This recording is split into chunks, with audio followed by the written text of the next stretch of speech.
Hey everyone, welcome back to another video. It's the legend, the leader himself, Satoshi Namikaze. Now, before we get into this video, I would like to say, guys, don't forget to like, subscribe, hit that bell icon for post notifications, and don't forget to comment on what you thought of it. And also, guys, follow me on TikTok or Instagram, because whenever I'm not posting on YouTube, I'm probably posting short game clips, or just little, probably a little skits over there, you know what I'm saying? So, go check it out, it's pretty nice. And also, join the Discord, be chatting with the whole clan. In case you're bored, just chat within the clan, and if I'm up, because, I'd be nocturnal half the time, I'll probably be texting around, or just posting memes, who knows? You never know, it's a mystery, yay! And, if you add me on Skype, link down in the description, by the ways, you could personally DM me if you need an intro or an outro. And I got you, fam. Or if you need me to design a thumbnail for you, I got you, fam. Don't worry about it. And with that also being said, I would like to say one last thing before we get into this video. Don't forget to, in case you like my edited videos, the platform that I use to edit my videos, to make my thumbnails, or just more, all of that will be down in the description. So go check it out. And don't forget to, participate in all the polls within this video. If you can, it really does help out, deciding what's gonna happen in the next part. And also, before we get into the video, I would like to say one last thing. I'm sorry for taking your time, but guys, I'm going to be posting, part 2 of What If You Go Turn into a Sword early, of course. When this upload is probably gonna be out the next day or the day after, so keep an eye on that. As well, guys, please hit the like goals for all my other what ifs, because I would like to make the next part, but it's not hitting its like goals, so I guess you guys don't really like it. I mean, if you like the concept of it, I will keep continuing, especially with, the unordinary what if. I'm trying to make part 3 action-packed for sure. And just straight up part 2 of What If Izuku is a villain. I need you guys to hit the like goals, please go do me that favor and we get straight into it. And with that being said, let's get right into the video. This is your last one and I couldn't see go. Hey, yeah, here comes the danger up in this club. When we get started, man, we ain't gonna stop. We gon' turn it out till it gets too hot. Everybody sing, hey, yeah, don't turn it out till it get no more. Let's get this thing shaking like a disco ball. This is the last one and I couldn't see go. Where we left off, Naruto is now a confirmed Genin of Team 7, with his teammates consisting of Sasuke Uchiha and Ino Yamanake, with their sensei being like in the original Kakashi Hatake. Now for most of the gruesome time in a Genin's life, D-rank missions. So after a whole month of practically chores, finding missing pets, washing dishes, mowing lawns, and even doing errands, after this, Naruto and Sasuke complain, sort of throwing a fit, to Hiruzen for a harder mission. Hiruzen, after a few minutes of 2 children having a literal, massacre of his ears, he reluctantly complies and gives them a C-rank mission to escort Tazuna, the bridge builder, to the Land of Waves. Now, unlike in the original timeline, Tazuna doesn't make fun of any of the Genin, because, he pretty much likes how all of them look like they have more power, and, Naruto's not short, and he's practically well grown. Now, on their way to the Land of Waves, Naruto concentrates chakra into his hands and performs 3 hand signs to activate a detection jutsu, where then he gets near a certain puddle, and then Naruto senses 2 shinobi. So Naruto quickly rushes through several different hand seals and uses fire style, burning ashes. He shoots a cloud of ash and clicks his teeth together, igniting a flame within the ash cloud, creating a big explosion. And since the 2 shinobi that were within that ash cloud, known as the Demon Brothers, weren't ready, they were blown away, with some parts of their body being burnt to a crisp. Then before they can react, they are pierced by a paralyzing sunbone by Ino. And with this opportunity, Sasuke ties up both of the Chunin to a nearby tree. Sasuke then activates his Sharingan and asks, "Who sent you?" The two Chunin stay silent until Sasuke then punches one of them in the face, spilling blood on the floor, and he asked again, "Who sent you?" Now the other brother, not wanting to see, his brother get any more wounded, He then tells them that a man named Gato paid a fortune for them to kill Tazuna. Sasuke then confirms they aren't lying with a Sharingan. Kakashi then questions Tazuna on the reason why he deceived them. Tazuna then explains his reasons for doing so being the same like in canon, with him not having enough money to be paying for like a B rank or just for a higher level ninja. Now Kakashi was going to go straight back to the village, but he was lucky to have two of the most battle-hungry ninja of the century, he thinks sarcastically.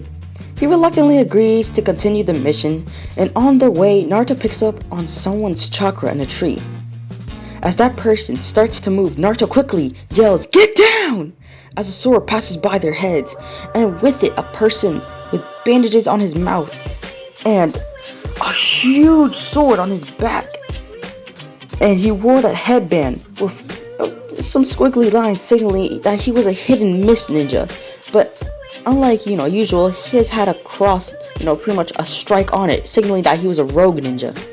Naruto and Sasuke quickly rush at Zabuza, throwing kicks and punches that all got blocked and some parried. Sasuke's leg then gets grabbed and he gets thrown into a nearby tree. And then Naruto punch was caught, and then Naruto gets punched right into the stomach, causing the wind to get knocked out of his lungs. Naruto quickly gets out of Zabuza's grabs and recollects himself. He then tells Sasuke, FFR2. Sasuke, knowing this plan, since it's pretty much a codename for one of their plans, launches a fireball, and as calculated, Zabuza dodges it. In an instant, Naruto throws a kunai with a complex seal on it, by Zabuza, and within an instant, Naruto teleports right next to Zabuza and forms and then rams a Rasengan into Zabuza's stomach. But as they did not expect, this Zabuza was a water clone. In an instant, Naruto was then kicked in the face, knocking out Naruto. We skip forward 10 minutes, practically of just Naruto laying down unconscious, before getting up to see Kakashi combating and sort of embarrassing, ruining Zabuza's career. And as Kakashi is about to kill Zabuza, he is stopped by a person with a certain mask on, signaling that he is a hunter ninja. But Naruto doesn't really sense that this hunter ninja is, Naruto and Sasuke pretty much, sensing that this hunter ninja isn't here to kill Zabuza, gets ready to fight along with Sasuke and Ino, but is surprised when Haku kneels down and begs for them not to, to spare Zabuza, and if they want to kill someone, kill him. Kakashi says, "We won't kill you because that's not what our mission is, but we will need you to leave." Now Haku, being very reluctant, considering how Zabuza is knocked down, can't make this decision though. Haku, being very reluctant, accepts and takes, Zabuza and leaves in defeat. We skip forward a few hours. The team arrives at Tazuna's home. They settle down and start to train. Now, since everyone has already been trained in chakra control by, practically Konan and Yahiko and Nagato, now all of Team 7 trains on their own jutsu. Naruto trains his endurance, and he also trains his Rasengan, while Sasuke trains both his Sharingan and his newly found Chidori. Because, Sasuke in this time actually met Kakashi earlier, so he knows the Chidori. While Ino trains at her, practically aim with Senbone, and training a few of her clan jutsus, while also training up her taijutsu and sort of her lightning jutsu, which is lightning style lightning ball. And during the 1 week of Team 7 staying there, came across Gato and his men. And this was the very last day before they left.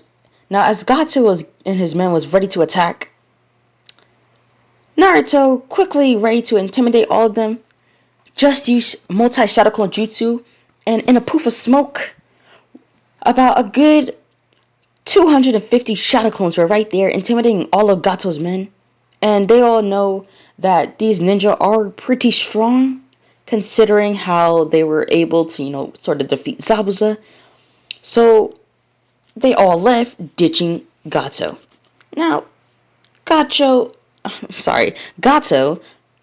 thinking that, he was gonna get away by just trying to bribe these ninja. He's like, OMG, if you leave me alive, I'll pay you a fortune. Nope, not at all. Instead, Naruto, sort of angry how hearing about Inari's story, gets angry with Gato and just straight up charges at him with lightning style lightning edge, which is what I said in part 1.5, one of his ninjutsus that resembles a Chidori. He charges at Gato and practically kills Gato. And then, after all of this, happening, all of Team 7, sooner or later, after like 3 more days, the bridge was finished. And like in canon, it was called the Naruto Bridge. And as they went back home, back to Leaf Village, they just went to Ichiraku's ramen shop, ate, celebrate, and went back home. But before Naruto's way back home, Ino stops him and quickly kisses him on the cheek. Ooh. Ship them, please. Just kidding. But as said, we're both, just blushing extremely fast, blushing extremely hard and running away, and Naruto staying there like a complete and utter hot tomato. And that would be it for this part. Now, guys, honestly, I'm sorry that this was a very non-climactic, bloody fight to the death, but all of it will come into play soon. And with that being said, guys, stay tuned. Get to see the next part or just future parts, and this will all come to play. And with that being said, please guys help me reach my subscriber goal of 100 subs before June 26th. And the like goal for this video will be 20 likes. And as said, guys, that will be all. And I'll see you guys on the next video. Adios. Never give her up. I think it's the way life changes when in love, yeah. I surround my soul with the positivity.